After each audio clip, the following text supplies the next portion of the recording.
प्रस्तुत आस्था संकट को निरस्त करने में उस महाप्रज्ञा को उभारना पड़ेगा, जिसका अंतरंग जीवन में भाव, श्रद्धा एवं बहिरंग आचरण में आदर्शवादी निष्ठा के रूप में परिचय मिलता है। प्रज्ञा परिजनों के व्यक्तित्वों में इसी महाशक्ति का अवतरण इन दिनों हो रहा है। वे प्रथम प्रयास में प्रज्ञा परिजनों के रूप में खोजे जा रहे हैं और प्रज्ञा संस्थानों के साथ जुड़ी हुई सप्तसूत्री योजना को क्रियान्वित करते हुए अपनी विशिष्टता का संग्रहित सुसंस्कारिता का परिचय दे रहे हैं। दूसरे चरण में उनकी प्रतिभा अधिक प्रखर परिपक्व होगी तो उसी अनुपात से उन्हें जन समुदाय की हेय प्रवृत्तियों उलट देने और इस स्थान पर सत्प्रवृत्तियों अपनाने के लिए विवश कर देने की क्षमता से ओतप्रोत देखा जाएगा। प्रज्ञा पुत्र इसी वर्ग का नाम है। वे सर्वप्रथम आत्मनिर्माण में प्रवृत्त होंगे और तदुपरांत आग के संपर्क में आने वाले ईंधन के प्रज्वलित होने का उदाहरण प्रस्तुत करेंगे। चिंतन और चरित्र में एकरूपता रखने वाले महामानव समय समय पर असंख्यों को अनुकरण की प्रेरणा देते रहे हैं और पतन के गर्त से उबार कर आकाश में उछाल देने जैसे चमत्कार प्रस्तुत करते रहे हैं। ऐसे ही जीबाजों ने अपने कंधों पर बिठाकर अगणितों को पार करते रहने का उत्तरदायित्व निभाया है।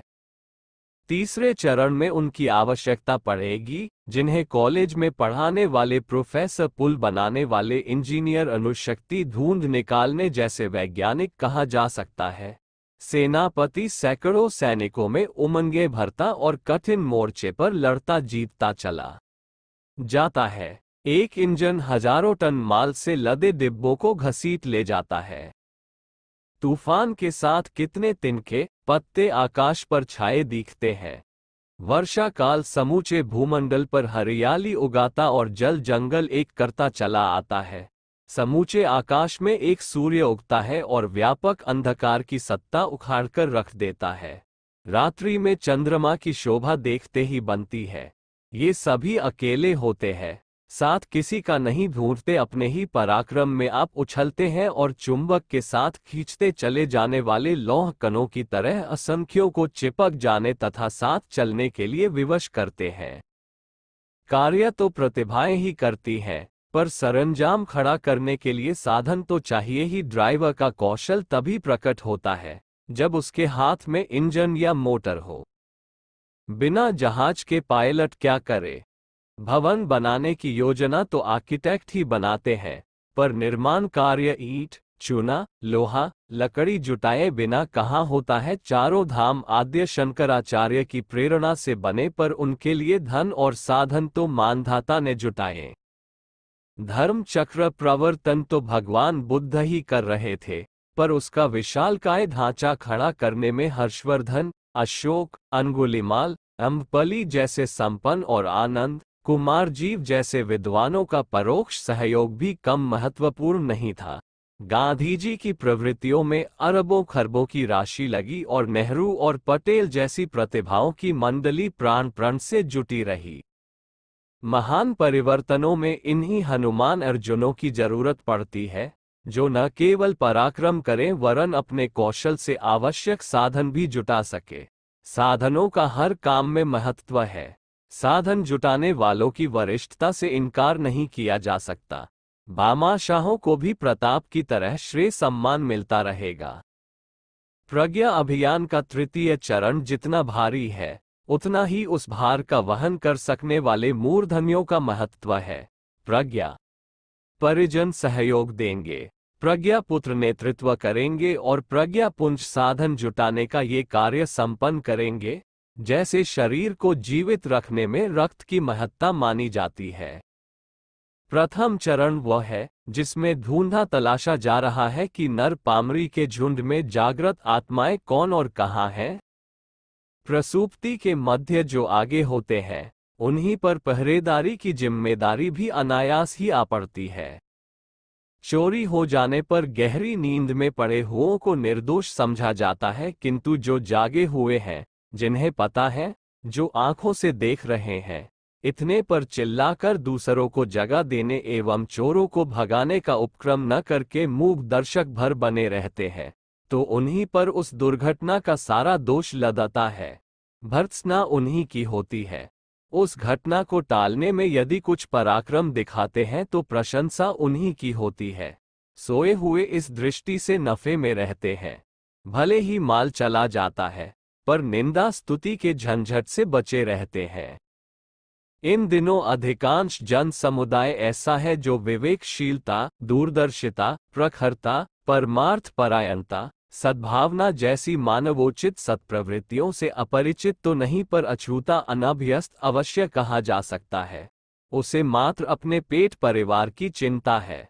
लोभ मोह के अतिरिक्त और किसी से कोई वास्ता नहीं, वासना तृष्णा की पूर्ति के अतिरिक्त और कुछ नहीं चाहिए। स्वार्थांधता ही उनकी सीमा परिधि है। इस कूड़े करकट में उपयोगी वस्तु कैसे ढूंढ निकाली जाए? मृतकों के ढेर में से जीवितों को छांटना और उनका उपचार करके फिर गतिवान बना देना कैसे संभव हो, इसकी जांच पड़ताल ही प्रज्ञा अभियान का प्रथम चरण है। प्रज्ञा अभियान के प्रथम चरण के अंतर्गत धर्मतंत्र को पुनर्जीवित करने की दृष्टि से प्रज्ञा संस्थानों का निर्माण किया जा रहा है। इसके लिए प्रयत्न वही करेंगे, सहयोग वही देंगे, जिन्हें उद्देश्य की दृष्टि से जर्जर वर्तमान मंदिरों के स्थान पर धर्म और अध्यात्म की आत्मा को फिर से प्रतिष्ठापित करने का औचित्य प्रतीत होगा। समय की आवश्यकता समझने और नवसृजन की आवश्यकता अनुभव करने के उपरांत जिनने ये कार्य हाथ में लिए हैं, उन्हें आदर्शवादिता की कसौटी पर प्राणवान कहने में कोई अत्युक्ति नहीं है। प्रज्ञा संस्थानों के साथ कुछ कार्यक्रम जोड़े गए हैं। इसके 7 सूत्र प्रख्यात है। 1. घर घर प्रज्ञा साहित्य पढ़ाना। 2. जन्म दिवसोत्सवों की पारिवारिक गोष्ठियां। 3. ज्ञान रथों की तीर्थ यात्रा। 3. दीवालों पर आदर्श वाक्य लेखन। 5. नवरात्रि आदि पर्व आयोजन। 6. स्लाइड प्रोजेक्टर, टेप रिकॉर्डर आदि के माध्यम से जन जागरण। 7. इन कार्यक्रमों को प्रज्ञा संस्थान के साथ योजनाबद्ध करके व्यापक बनाया जा रहा है। जहां इनकी स्थापना हुई है, वहां शिक्षा प्रसार, स्वास्थ्य संरक्षण आदि सत्प्रवृत्ति संवर्धन के स्थानीय कार्यक्रम चलाए जा रहे हैं। जन संपर्क के लिए टोलियां बनाकर निकालना और युगांतरीय चेतना का प्रकाश घर घर पहुंचाना मिशन के कार्यकर्ताओं का प्रमुख कार्य है। साथ साथ कई प्रकार की रचनात्मक प्रवृत्तियों का बीजारोपण एवं अवांछनीयताओं के उन्मूलन का प्रयत्न भी चलता रहता है। ये कार्यक्रम है तो छोटे एवं आरंभिक, पर इन्हें गतिशील बनाने के लिए भावनाशीलों के समयदान, अंशदान की आवश्यकता तो अनिवार्य रूप से रहेगी।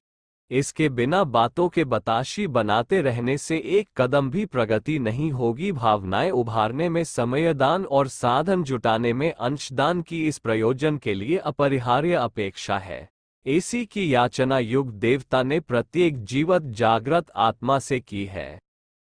प्रज्ञा परिवार की सदस्यता की प्राथमिक शर्त प्रतिदिन 1 घंटा समय और 10 पैसा नित्य ज्ञान यज्ञ के लिए नियमित रूप से निकालते रहना है।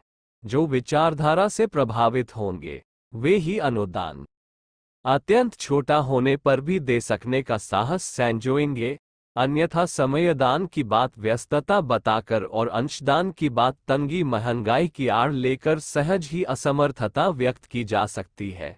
सहयोग गिलहरी या शबरी जितना सही, देने की हिम्मत तो उन्हीं को पड़ेगी जिनके अंतराल में उत्कृष्टता के प्रति भाव श्रद्धा का बीजांकुर उगा और हरा भरा हो गया है। दूसरे चरण को माध्यमिक पाठशाला की शिक्षा कह सकते हैं। उनमें किशोरों और युवकों को अपने कर्तव्य दिखाने का अवसर मिलेगा। सद्भावनाओं को उत्तेजित कर देना एक बात है, पर उनमें परिपक्वता तो दीर्घ काल तक अभ्यास करते रहने के बाद ही आती है। सत्प्रवृत्तियों के सहारे ही सद्भावनाएं सुसंस्कारिता के रूप में विकसित होती है। आत्मशक्ति की जागृति, प्रखरता एवं परिपक्वता के लिए आवश्यक है कि भावना क्षेत्र की सेवा साधना में प्रवृत्त हुआ जाए। साधु, ब्राह्मण, वानप्रस्थ अथवा परिव्राजक जीवन में उपासना ही नहीं, जीवन साधना और लोक सेवा की आराधना भी करनी पड़ती है। दूसरे चरण के 10 सूत्र हैं। 5 सृजनात्मक, 5 सुधारात्मक। अपने देश की वर्तमान परिस्थितियों में इन्हें हर दृष्टि से प्राथमिकता मिलनी चाहिए। सृजनात्मक कार्यक्रमों में 1. शिक्षा विस्तार, 2. स्वास्थ्य संवर्धन, 3. स्वच्छता श्रमदान, 4. गृह उद्योग एवं सहकार, 5. हरितिमा विस्तार है। सुधारात्मक कार्यक्रमों में 1. नशा निवारण, 2. शादियों में धूमधाम भरी बर्बादी का प्रतिरोध, 3. हरामखोरी का तिरस्कार, 4. फैशन फिजूल खर्ची की रोकथाम एवं 5. अवांछनीयताओं के उन्मूलन को लिया गया। 1. शिक्षा विस्तार। अपने देश में लगभग 50% अशिक्षित हैं, अर्थात वर्तमान जनसंख्या में से ही करीब 50 करोड़ अशिक्षितों के रहते ने भौतिक प्रगति हो सकती है। न आध्यात्मिक जानकारियों और विचारणाओं का क्षेत्र सीमित रहने पर मनुष्य कूप मंडूक ही बना रहेगा। न अनगढ़पन खलेगा और न समय के साथ कदम बढ़ाने का उत्साह ही उत्पन्न होगा। प्रगति के लिए शिक्षा की आवश्यकता को अनिवार्य ही माना जाना चाहिए। ये पेट भरने के उपरांत दूसरी आवश्यकता है, जिसकी पूर्ति हर हालत में होनी ही चाहिए। ये कैसे संभव हो? हमें हर काम के लिए सरकार का मुंह ताकने की आदत है। ये भुला दिया जाता है कि सरकार के साधन बहुत सीमित हैं। उसके लिए बालकों के शिक्षा साधन जुटाना तक कठिन पड़ रहा है, तो फिर 50% नर नारियों को साक्षर बनाने की अत्यंत व्ययसाध्य योजना को पूर्ण करने की आशा उससे कैसे की जाए? ये कार्य जनस्तर पर ही हो सकता है। हर शिक्षित से संपर्क साधा जाए, उसे विद्या ऋण चुकाने के लिए 1-2 घंटे नित्य देते रहने के लिए मनाया जाए। इस आधार पर गली गली, मोहल्ले मोहल्ले नर नारियों की प्रौढ़ पाठशालाएं चले, बच्चों को सुसंस्कारी बनाने तथा स्कूली पढ़ाई को परिपुष्ट करने के लिए भी ऐसा ही प्रबंध हो। इसके लिए ऐसा सेवा सहयोग प्राप्त करके अनपढ़ों में उत्साह जगाने और स्थान आदि का सुयोग बिठाने का त्रिविध कार्यक्रम हाथ में लेना होगा। जन स्तर पर यह प्रयास चल पड़े, जन आंदोलन चल पड़े, तो इसके सहारे इस अत्यंत आवश्यक एवं दुरूह कार्य को संपन्न कर दिखाना भी कुछ कठिन न रहेगा। 2. स्वास्थ्य संवर्धन कार्यक्रम। इसमें कितने ही तथ्यों का समावेश है। संतुलित आहार, संयम, उपयुक्त दिनचर्या, प्राकृतिक रहन सहन, भाप से भोजन पकाना, आसन, प्राणायाम, खेलकूद, परिचर्या, चरित्र विद्या, शिशुपालन एवं जड़ी बूटियों से सामान्य रोगों के उपचार के लिए बौद्धिक एवं व्यवहारिक प्रशिक्षण की व्यवस्था। गिरते लोक स्वास्थ्य को इन्हीं प्रयत्नों से सफलता मिलेगी। संपन्नता बढ़ने, साधन जुटने की प्रतीक्षा में इसके लिए रुका नहीं जा सकता। आहार के कुर्याशन को कम करने के लिए घरों में शाक वाटिका लगानी होगी। भोजन पकाने की पद्धति में क्रांतिकारी परिवर्तन करने होंगे। आहार विहार संतुलित करने के संबंध में अपने देश की स्थिति को देखते हुए जन साधारण को वर्णमाला पढ़ाने जैसी जानकारी कराने एवं आदत डालने की आवश्यकता पड़ेगी। व्यायाम, खेलकूद का नया माहौल बनाना होगा। प्रजनन में संयम बरतने और शिशु पालन का ककहरा पिछड़े देहाती क्षेत्रों में नए सिरे से पढ़ाना होगा। 3. स्वच्छता श्रमदान की उभयपक्षीय प्रवृत्तियां। यह मलिनता, कुरूपता एवं रुग्णता के निवारण में अत्यधिक महत्वपूर्ण है। लोगों में नवसृजन की गतिविधियों में सामूहिक श्रमदान के लिए उत्साह उत्पन्न किया जाए। गली कूचों में गांव के इर्द गिर्द फैले हुए कूड़े कचरे और मल मूत्र से किस प्रकार दुर्गंध उठती, बीमारी फैलती तथा बहुमूल्य खाद की बर्बादी होती है, इस पर गंभीरतापूर्वक विचार करने से प्रतीत होता है कि तनिक से आलस्य प्रमाद से स्वास्थ्य संकट के अतिरिक्त उपज में, अर्थव्यवस्था में कितनी भारी क्षति पहुंचती है। जापान मल मूत्र को सुनहरा खाद कहा जाता है और गोबर के स्थान पर उसी से बहुमूल्य खाद बनाकर उपज का कीर्तिमान बनाया जाता मनुष्य के है। देहातों में मानवीय मलमूत्र के सदुपयोग की कोई व्यवस्था नहीं।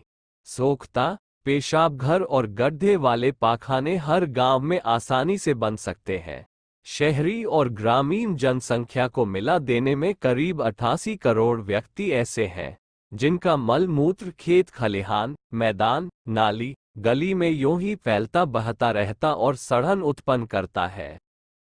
कृषि विशेषज्ञ W0 टावरेशन के अनुसार मनुष्य के मल की खाद के रूप में कीमत प्रति माह प्रति व्यक्ति 15 रुपये और प्रति वर्ष 180 रुपये होती है, अर्थात प्रत्येक व्यक्ति के मल का उपयोग हो सके तो 180 रुपये की अच्छी किस्म की खाद तैयार हो सकती है। उपयोग न हो पाने के कारण प्रति व्यक्ति 180 रुपये वार्षिक की राष्ट्रीय क्षति होती है। आंकड़े बताते हैं कि देश को 65 करोड़ व्यक्तियों के 180 रुपये प्रति व्यक्ति के हिसाब से कुल 171 अरब 5 करोड़ रुपये की सुनहरी खाद से प्रति वर्ष वंचित रह जाना पड़ता है। 5 वर्षों में ये क्षति 855 अरब 25 करोड़ रुपये तक जा पहुंचती है। हर गांव में सफाई कर्मचारियों की नियुक्ति कठिन है, पर श्रमदान का उत्साह उत्पन्न करके इस आधार पर गली कूचों का कूड़ा करकट खाद के गड्ढों तक पहुंचाया जा सकता है। घरों की तथा कुओं की सड़ती हुई नालियों की निकासी का प्रबंध हो सकता है। कुएं, तालाब की सफाई होती रहे तो भी बढ़ती हुई बीमारियों की रोकथाम हो सकती है और कुरुचिपूर्ण वातावरण का, गंदगी सहन करने वाले स्वभाव का कायाकल्प हो सकता है, जो जनता सरकार को इतना टैक्स दबाव से दे सकती है। इसकी कर्तव्य बुद्धि जागने पर समय तथा साधनों का इतना अंश भी स्वेच्छा सहयोग से मिल सकता है, जिसके सहारे स्वास्थ्य संवर्धन की प्रक्रिया अपने बलबूते अपने हाथ पैरों के सहारे संपन्न की जा सके। 4. गृह उद्योग एवं सहकार लोहार, बढ़ई, दर्जी, कुम्हार, धोबी, ग्वाला, जुलाहे जैसे पुरातन गृह उद्योगों को नए सिरे से नए ज्ञान का समन्वय करते हुए सहकारी व्यवस्था के अंतर्गत आरंभ किया जा सके तो करोड़ों नर नारियों को बेकार समय काटने की अपेक्षा कुछ आजीविका कमाने और सृजन कौशल बढ़ाने का लाभ मिल सकता है। शिक्षितों के लिए छोटी छोटी मोटरों से चल सकने वाले अनेकों गृह उद्योग लग सकते हैं। यदि नौकरों को तलाशने, बेकार फिरने, खींचकर अपराधों में प्रवृत्त होने का प्रवाह बदलने की उस प्रक्रिया को अपनाने की प्रवृत्ति जगाए और अभ्यास में लाई जाए। आलस्य प्रमाद ने अपने देश में एक भयावह बुराई का रूप धारण कर लिया है। कामचोरी, हरामखोरी में बड़प्पन समझा जाने लगा है। श्रमजीवियों को हेय अछूत माना और तिरस्कृत किया जाना रहा है। फलतः गरीबी बेकारी की समस्या दिन दिन विकट होती जा रही है। इस संदर्भ में गृह उद्योगों के प्रति नए सिरे से उत्साह उत्पन्न करने की आवश्यकता है। जापान में हर घर में छोटी मशीनों में गृह उद्योग लगाकर विभिन्न यंत्रों के कल पुर्जे बनाए जाते हैं। इन्हें एकत्रित करके ऐसे उपकरण बनाए जाते हैं जो संसार भर के विभिन्न बाजारों पर अपना आधिपत्य कर सके। अभी भी विश्व व्यापार में जापान का मूर्धन्य स्थान है। छोटे से देश ने इतनी प्रगति मात्र कुटीर उद्योगों के आधार पर की है। सस्तेपन और क्वालिटी की दृष्टि से उन्होंने इसी नीति को अपनाकर अन्य देशों को पीछे छोड़ दिया है। अपने देश की स्थिति जापान जैसी तो नहीं है, पर इतना अवश्य हो सकता है कि हाथ से चलने वाले या जहां बिजली है, वहां छोटी मशीनों के सहारे चल सकने वाले कुटीर उद्योग गांव-गांव तक लगाए जाएं और बढ़ती हुई बेकारी तथा गरीबी का प्रश्न हल किया जाए। मात्र खेती या नौकरी के सहारे देश की अर्थव्यवस्था सुस्थिर नहीं रखी जा सकती।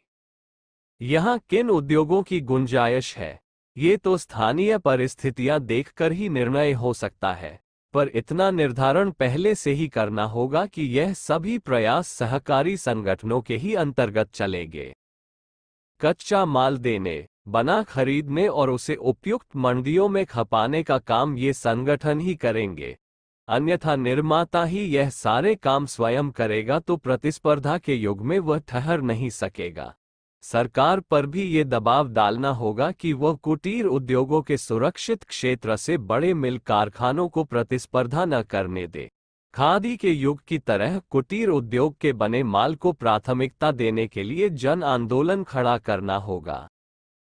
5. हरितिमा विस्तार। वृक्षों के घटने से जीवन के उपयुक्त प्राणवायु का अनुपात कम होता जा रहा है। वर्षा के पानी में भूमि कटती है। पत्तों को खाद न मिलने से उसकी उर्वरता कम होती है। वर्षा में भी कमी पड़ती है, होती जा रही है। इस संदर्भ में गृह उद्योगों के प्रति नए सिरे से उत्साह उत्पन्न करने की आवश्यकता है। जापान में हर घर में छोटी मशीनों में गृह उद्योग लगाकर विभिन्न यंत्रों के कलपुर्जे बनाए जाते हैं। इन्हें एकत्रित करके ऐसे उपकरण बनाए जाते हैं जो संसार भर के विभिन्न बाजारों पर अपना आधिपत्य कर सके। अभी भी विश्व व्यापार में जापान का मूर्धन्य स्थान है। छोटे से देश ने इतनी प्रगति मात्र कुटीर उद्योगों के आधार पर की है। सस्तेपन और क्वालिटी की दृष्टि से उन्होंने इसी नीति को अपनाकर अन्य देशों को पीछे छोड़ दिया है। अपने देश की स्थिति जापान जैसी तो नहीं है, पर इतना अवश्य हो सकता है कि हाथ से चलने वाले या जहां बिजली है वहां छोटी मशीनों के सहारे चल सकने वाले कुटीर उद्योग गांव-गांव तक लगाए जाएं और बढ़ती हुई बेकारी तथा गरीबी का प्रश्न हल किया जाए। मात्र खेती या नौकरी के सहारे देश की अर्थव्यवस्था सुस्थिर नहीं रखी जा सकती। यहाँ किन उद्योगों की गुंजाइश है, ये तो स्थानीय परिस्थितियां देखकर ही निर्णय हो सकता है, पर इतना निर्धारण पहले से ही करना होगा कि यह सभी प्रयास सहकारी संगठनों के ही अंतर्गत चलेंगे। कच्चा माल देने, बना खरीदने और उसे उपयुक्त मंडियों में खपाने का काम ये संगठन ही करेंगे। अन्यथा निर्माता ही यह सारे काम स्वयं करेगा तो प्रतिस्पर्धा के युग में वह ठहर नहीं सकेगा। सरकार पर भी ये दबाव डालना होगा कि वह कुटीर उद्योगों के सुरक्षित क्षेत्र से बड़े मिल कारखानों को प्रतिस्पर्धा न करने दे। खादी के युग की तरह कुटीर उद्योग के बने माल को प्राथमिकता देने के लिए जन आंदोलन खड़ा करना होगा। 5. हरितिमा विस्तार। वृक्षों के घटने से जीवन के उपयुक्त प्राणवायु का अनुपात कम होता जा रहा है। वर्षा के पानी में भूमि कटती है। पत्तों को खाद न मिलने से उसकी उर्वरता कम होती है। वर्षा में भी कमी पड़ती है। इमारती तथा जलाओ लकड़ी में भी कमी पड़ती है। इमारती तथा जलाओ लकड़ी का दाम दिन दिन बढ़ता है। हरितिमा घटने पर मौसम का संतुलन डगमगाता है। खाद्य संकट उभरता है तथा अन्य ऐसे असंख्यों कारण हैं जो दिन दिन कम होते जाने वाले वृक्षों के कारण संपन्नता तथा तंदुरुस्ती पर बुरा प्रभाव डालते हैं। इन खतरों को देखते हुए वृक्षारोपण के लिए जन जन में उत्साह उत्पन्न करने की आवश्यकता है। जहां भी खाली जगह हो, फलदार, छायादार या जलाओ लकड़ी के पेड़ लगाए जाएं। उनका पालन पशुपालन तथा शिशु पालन की तरह उत्साहवर्धक उपयोगी माना जाए। आंगनबाड़ी, छतबाड़ी, छप्पर बाड़ी का प्रचलन हर घर में किया जाए ताकि आर्थिक बचत होने के साथ साथ कुपोषण दूर करने का आधार बने एवं घरों की शोभा सौंदर्य बढ़ाने का प्रवाह चल पड़े। प्रज्ञा संस्थानों द्वारा हाथ में लिए गए द्वितीय चरण के 5 सुधारात्मक कार्यक्रम इस प्रकार हैं। 1. नशा निवारण। भांग, अफीम जैसे नशेबाजी की आदतें छुड़ाने। जो चंगुल में नहीं फंसे हैं उन्हें बचाने के लिए प्रचंड लोक शिक्षण। इन्हें छुड़ाने की प्रतिज्ञा करने वाले धार्मिक आयोजन। भारत की में से करीब 25% को तंबाकू का किसी रूप में सेवन करते कुल जनसंख्या मान लिया जाए तो करीब 24 करोड़ व्यक्ति औसतन 100 रुपया प्रति माह मात्र विभिन्न रूपों में तंबाकू खरीदने में खर्च करते हैं।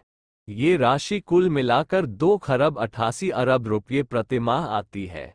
इन सभी नशों का सेवन धीमी आत्महत्या के समान है। शारीरिक स्वास्थ्य, मानसिक प्रखरता, अर्थव्यवस्था, परिवार परंपरा, प्रतिष्ठा की दृष्टि से नशेबाजी को सर्वनाशी ही माना जा सकता है। इस दुर्व्यसन से व्यक्ति और समाज हर दृष्टि से नीचा गिरता जा रहा है।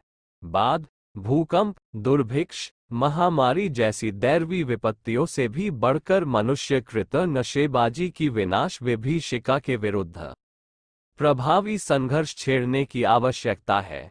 प्रज्ञा अभियान में, गायत्री यज्ञों की पूर्णाहुति में तथा जन्म दिवसोत्सवों में बुराइयां छोड़ने के जो संकल्प कराए जाते हैं उनमें अब तक लाखों ने नशा छोड़ा है। इससे भी बड़े कारगर उपाय ऐसे अपनाने होंगे जिनसे इस दुष्ट व्यसन के प्रति हैजा, मलेरिया जैसी चिंता की जाए और सतर्कता बरती जाए।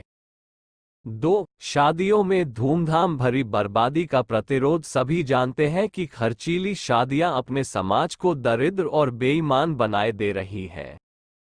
हर गृहस्थ को अपनी प्रायः 1/3 आमदनी इसी कुप्रथा में खर्च करनी पड़ती है। लड़के वाला दहेज मांगता है और लड़की वाला जेवर तथा धूमधाम। इससे दोनों पक्ष दिवालिया होते हैं, समूचे परिवार को अर्थ संकट में धकेलते हैं और शिक्षा, चिकित्सा, व्यवसाय आदि आवश्यक कार्यों के लिए जिस पूंजी की आवश्यकता होती है, उसके चुक जाने पर भांति भांति के संकट सहते हैं। कितनी ही सुयोग्य लड़कियां इसी कुचक्र में पिसकर कुंवारी रहती और तरह तरह के त्रास सहती हैं। गांवों की कुल जनसंख्या 70 करोड़ है। 25 करोड़ व्यक्ति शहरों में रहते हैं।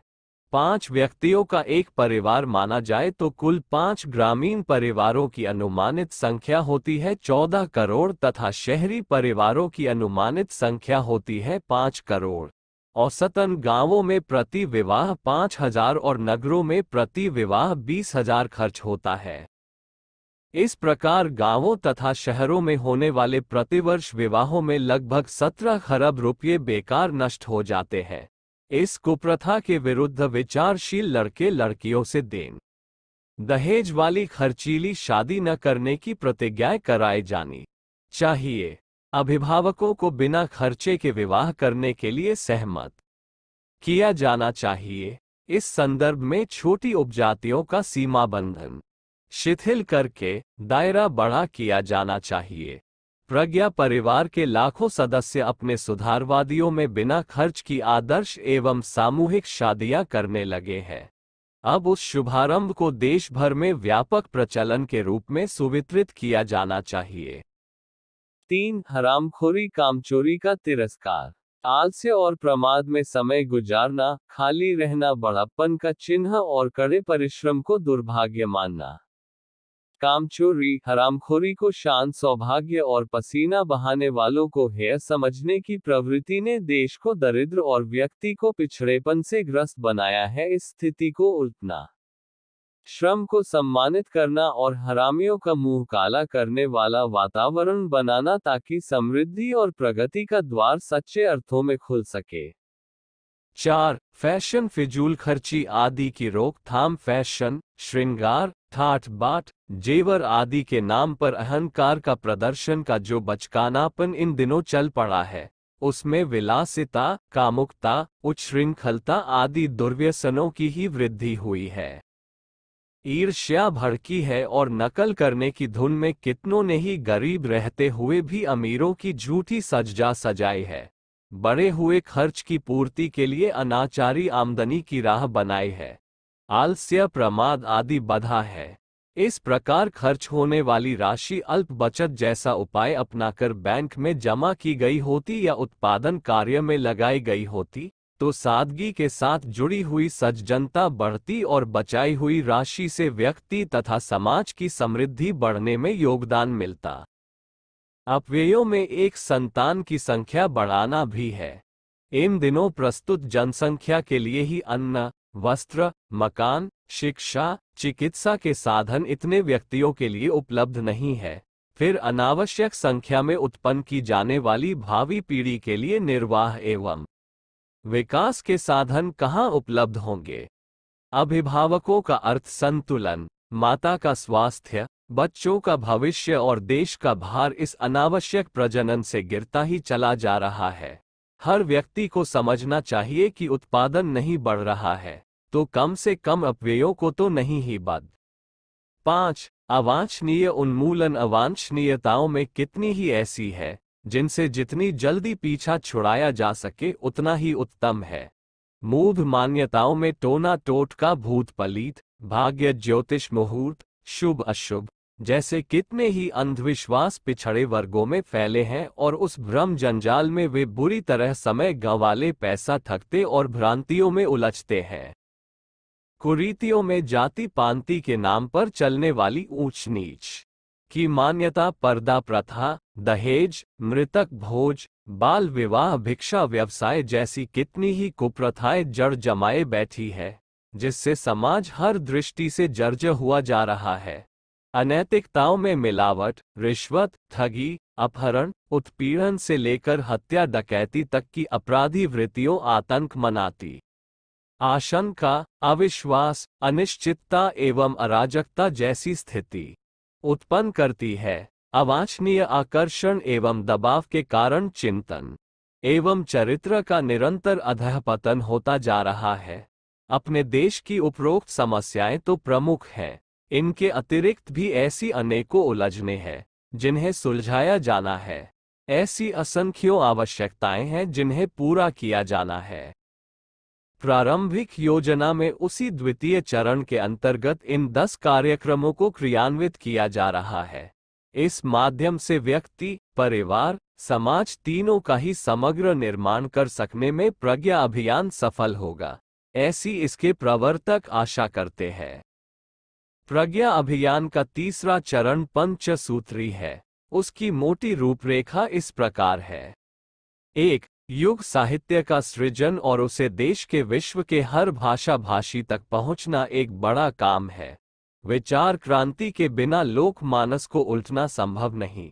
यह इन दिनों उतनी सरलता पूर्वक वाणी से नहीं हो सकता जितना लेखनी से, मुद्रण की सहायता से युगांतरीय चेतना को हर शिक्षित तक पहुंचाया जा सकता है। शिक्षितों के मुंह से क्रांतिकारी चर्चाएं अशिक्षितों के कानों तक पहुंचती हैं, और यदि उनमें तर्क, तथ्य, प्रमाण, न्याय, औचित्य का पुट है तो निश्चित रूप से वह जनमानस में अपना स्थान बनाए बिना भी नहीं रहती। कार्ल मार्क्स का साम्यवाद, रूसो का प्रजातंत्र पिछले ही दिनों विश्व मानस को झकझोर देने में सफल हुए हैं। श्रीमती हैरियट स्टो की पुस्तक टॉम काका की कुटिया ने अमेरिका से दास प्रथा का अंत करा दिया। नीत्शे का नास्तिकवाद, जॉन स्टुअर्ट मिल का उपयोगितावाद, डार्विन का विकासवाद आज एक प्रकार से लोक मान्यता बन चुके हैं। हिटलर की मीन कैंप और माओ की लाल किताब ने करोड़ों लोगों के मस्तिष्क इधर से उधर मरोड़ दिए। ईसाई धर्म और कम्युनिज्म को व्यापक बनाने में उन लोगों के साहित्य ने गजब की भूमिका निभाई है। हिटलर ने कुछ समय तक जर्मनी के समस्त विश्वविद्यालय बंद करके प्रोफेसरों से आदि से अंत तक का नाजीवादी का पाठ्यक्रम लिखाया था, और समस्त छापखाने तक उसी को छापने में लगे रहे, जब तक आरंभिक कक्षा से स्नातकोत्तर स्तर का पाठ्यक्रम छपकर तैयार न हो गया। वह पढ़ाया गया तो समूचे जर्मनी की विचारधारा ही तदनुरूप ढल गई। इन दिनों ईरान में भी ठीक इसी का अनुकरण हो रहा है। यहाँ उचित और अनुचित की विवेचना नहीं हो रही है, वरन साहित्य की शक्ति पर ध्यान दिया जा रहा है। इस साधन को लोक चिंतन को उलटने के लिए भी प्रयुक्त किया जाना चाहिए। उत्कृष्ट चिंतन को लोकमानस के अंतराल तक पहुंचाने के लिए प्राथमिक आवश्यकता युग साहित्य के सृजन की ही नहीं, मुद्रण, प्रकाशन और प्रचार विक्रय की भी है। ये तंत्र इतना व्यापक बनना है जिससे देश एवं विश्व के समस्त भाषा भाषियों तक युग चेतना को पहुंचाया जाना संभव हो सके। विभिन्न विषयों के माध्यम से पुस्तकें, पत्रिकाएं आदि इसी तंत्र के अंतर्गत प्रकाशित एवं प्रचारित की जाती हैं। 2. लोकमानस को प्रभावित करने में साहित्य के उपरांत दूसरा साधन है कला। कला के अंतर्गत संगीत, अभिनय, चित्र आदि कितने ही कार्यों की गणना होती है। इनका प्रभाव नशीला, उत्तेजक, आकर्षक होने और भावनाओं को लहरा देने के कारण गहरा पड़ता है। इन दिनों के संगीत ने लोकमानस को कामुकता, विलासिता के रंग में रंग दिया है। विज्ञापनों के साथ जुड़े तथा कमरों में टंगे चित्रों में से अधिकांश का प्रतिफल यही है। लाउडस्पीकरों पर बजते रहने वाले रिकॉर्ड तथा छपने वाले गायनों में से अधिकांश की प्रवृत्ति लोक चिंतन को विलासिता के गर्त में ढकेलने की है। नाटक अभिनयों में भी प्रायः यही दृष्टिगोचर होता है। फिल्म उद्योग का प्रभाव इस क्षेत्र में सर्वोपरि है। अखबारों के पाठकों की तुलना में सिनेमा देखने वाले कहीं अधिक हैं। उसका प्रभाव भी सामने है। पोशाक, बाल, श्रृंगार, रंग ढंग, चिंतन, रुझान पर सिनेमा किस प्रकार हावी है, उसे उठती उम्र के नर नारियों को देखकर ही नहीं, प्रौढ़ परिपक्वों का मन स्तर देखकर भी भली प्रकार अनुमान लगाया जा सकता है। साहित्य की शक्ति से फिल्म की शक्ति इन दिनों किसी भी दृष्टि से पीछे नहीं रह गई है। युग साहित्य की तरह ही प्रज्ञा अभियान को कला क्षेत्र में भी प्रवेश करना होगा। संगीत एवं अभिनय के साधनों को नव सृजन से अनुप्राणित करना होगा। विशेषतया फिल्म बनाने वाला ऐसा तंत्र खड़ा करना होगा जो ब्रेनवॉशिंग की क्रांतिकारी भूमिका दृश्य कथाओं के माध्यम से प्रस्तुत कर सके। कहना न होगा कि प्रज्ञा अभियान द्वारा संचालित स्लाइड प्रोजेक्ट अपनी प्रतिपादन की विशिष्टता के कारण आश्चर्यजनक गति से लोकप्रिय हो रहे हैं, तो युग चेतना उत्पन्न करने के उद्देश्य से बनाई गई फिल्म क्यों न सफल होंगी। 3. अगले दिनों नव सृजन के असंख्यों प्रयोजनों के लिए हजारों लाखों युग शिल्पियों को मोर्चे पर खड़ा करना होगा। छोटे कामों के लिए ढेरों कार्यकर्ताओं को जरूरत पड़ती है। एक देश के शासन तंत्र की शाखा प्रशाखाओं में लाखों कर्मचारी काम करते हैं। समस्त संसार में तो उनकी संख्या करोड़ों होगी। धर्मतंत्र उससे बड़ा है, उसका कार्यक्षेत्र भी व्यापक है। लोकसेवी, समयदानी, वानप्रस्थ परिव्राजकों का इन दिनों जिस युग परिवर्तन प्रक्रिया के लिए आह्वान किया गया है, उसका उत्साहवर्धक उत्तर भी मिल रहा है। सृजन शिल्पियों को एक बड़ा समुदाय निकट भविष्य में एकत्रित हो जाने की संभावना है। इनके भोजन, वस्त्र आदि की निर्वाह व्यवस्था तो बनानी ही पड़ेगी। प्राचीन समय में साधु ब्राह्मणों का निर्वाह भिक्षा के आधार पर हो जाता था। उन दिनों सम्मान भी था, पर अब स्थिति बदल जाने से वह बात बनेगी नहीं। धर्म स्थानों के अन्न क्षेत्र भी अब दूसरे लोगों के लिए ही प्रयुक्त होते हैं। ऐसी दशा में ईसाई चर्च की तरह अपने पादरियों का निर्वाह प्रबंध मिशन को स्वयं ही करना पड़ेगा। सुदामा को इसी ही प्रयोजन के लिए कृष्ण ने द्वारिका वाला वैभव समर्पित कर दिया था। विश्वामित्र ने नई दुनिया बनाने के अभियान में हरिश्चंद्र का योगदान अर्जित किया था। प्रताप की सेना भामाशाह के अनुदान पर गुजर करती रही। युद्धकालीन विहारों और संघारामों की नालंदा, तक्षशिला जैसे विश्वविद्यालयों की मूर्धन्य लोगों ने ही अर्थव्यवस्था संभाली थी। गांधी के 5वें पुत्र जमनालाल बापू की गतिविधियों को रुकने न देने की जिम्मेदारी उठाए हुए थे। गोखले ने कांग्रेस कर्मियों के निर्वाह के लिए सर्वेंट ऑफ इंडिया सोसाइटी बनाई थी। ठीक ऐसा ही प्रबंध Lala Lajpat Rai peoples of India society के अंतर्गत किया था। मठों के पास इसी प्रयोजन के लिए विपुल संपदा एकत्रित रहती थी। प्रज्ञा मिशन ने उत्तरदायित्व तो इतना बड़ा उठाया है, पर इसके ज्ञानघट धर्मघट प्रज्ञापीठों के 2 कार्यकर्ताओं की नियुक्ति में ही खप जाते हैं। बड़ी संख्या में एकत्रित हो रहे युग शिल्पियों की, उनके परिवारों को ब्राह्मणोचित न्यूनतम आवश्यकता पूर्ति के लिए हमें भी कुछ तो प्रबंध करना ही होगा। 4. देश की सीमा परिस्थिति से आगे बढ़कर हमें विश्वव्यापक क्षेत्र की ओर ध्यान देना होगा। युगांतरीय चेतना का आलोक प्रकारांतर से सभी धर्मों में प्रवेश कराया जाना है और हर देश की विज्ञ जनता को साथ लेकर चलना है। विश्व राष्ट्र, विश्व धर्म, विश्व भाषा, विश्व संस्कृति का लक्ष्य सामने है। वसुधैव कुटुंबकम का आदर्श अपनाए बिना विवर्तमान विग्रह एवं बिखराव पर काबू न पाया जा सकेगा। इस दिशा में व्यवहारिक और तात्कालिक प्रयास ये होना चाहिए कि संसार भर के 61 देशों में बसे हुए 3 करोड़ प्रवासी भारतीयों को सांस्कृतिक आत्मीयता के आधार पर भावना क्षेत्र में बांधे रहने के लिए उत्साहवर्धक कदम उठाया जाए। ये कार्य प्रारंभ भी कर दिया गया है। अधिकांश देश के प्रवासी भारतीयों से संपर्क साधा और उन्हें मातृ संस्कृति के संबंध सघन बनाए रहने के लिए प्रोत्साहित एवं तत्पर किया गया है। ये कार्य भविष्य में और भी तीव्र गति से चलेगा। साथ ही यह प्रयत्न भी होगा कि उनके यहाँ आश्रय लेकर इन धर्मों एवं देशों में देव संस्कृति का, प्रज्ञा चेतना का व्यापक प्रसार किया जाए। व्यापक एकता एवं प्रगति का यही मार्ग भी है। इस प्रयास में अधिकाधिक तीव्रता बढ़ती रहे, इसके लिए बहुत सोचना और करना बाकी है। 5. योग शक्ति आत्म शक्ति के रूप में ही उभरेगी। उसके उपार्जन में साधना तपश्चर्या का आश्रय लेना पड़ेगा, उसी स्तर में मनीषा को बनाना होगा। इसके लिए ऐसे साधना केंद्रों की आवश्यकता पड़ेगी, जहां तेजस्वी मनस्वी ढाले जा सके।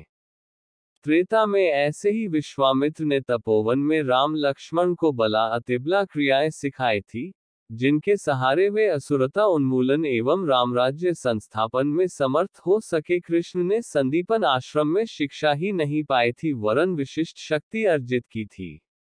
परशुराम का पराक्रम ऐसे ही तपोवन में उभरा था। लव कुश एवं चक्रवर्ती भरत की ढलाई ऐसी ही टकसाल में हुई थी। गायत्री तीर्थ के रूप में ऐसी ही एक प्रयोगशाला आरंभ की गई है। ब्रह्मवर्चस्व शोध संस्थान के अंतर्गत प्रायः उसी स्तर का यज्ञ विज्ञान खोजा जा रहा है, जैसा कि मध्यकाल में आयुर्वेद ढूंढ निकाला गया था। इस केंद्र से युग चेतना से संबंधित विचारणा द्वारा एक दिव्य क्षमता उत्पन्न करके उसके सहारे प्रज्ञा परिजनों को, प्रज्ञापुत्रों को, प्रज्ञापुंजों को आवश्यक प्रकाश प्रेरणा उपलब्ध हो सके, ऐसी चेष्टा की जा रही है। आवश्यकता इस बात की है ऐसे प्रकाश स्तंभ विश्व के हर कोने में खड़े हों और उन अणुशक्ति जैसे उत्पादन केंद्रों की ऊर्जा मानवीय गरिमा को, विश्व व्यवस्था को उच्च स्तरीय बनाने की भूमिका संपन्न करे। ब्रह्मवर्चस्व की शोध प्रक्रिया को इसी का शुभारंभ, बीजारोपण समझा जा सकता है। आत्म शक्ति को अगले दिनों विश्व की सर्वोपरि शक्ति बनना है और इतना समर्थ होना है कि अवांछनीय प्रवाहों के भावर में फंसे हुए लोकमानस को अपनी प्रचंड शक्ति को उबारने उछालने में समर्थ हो सके। यह उपार्जन बौद्धिक ही नहीं, आत्मिक क्षेत्र की उच्च स्तरीय क्षमताओं के उभारने पर ही संभव हो सकेगा। प्राचीन काल में ये कार्य आरण्यक तपोवनों में बैठकर योगी तपस्वी करते थे। आज की स्थिति के अनुरूप उसके दूसरे आधार बन सकते हैं। यही है प्रज्ञा संस्थानों की जन जागृति केंद्रों की क्रिया प्रणाली तथा प्रज्ञा अभियानों की भावी योजना की एक झांकी।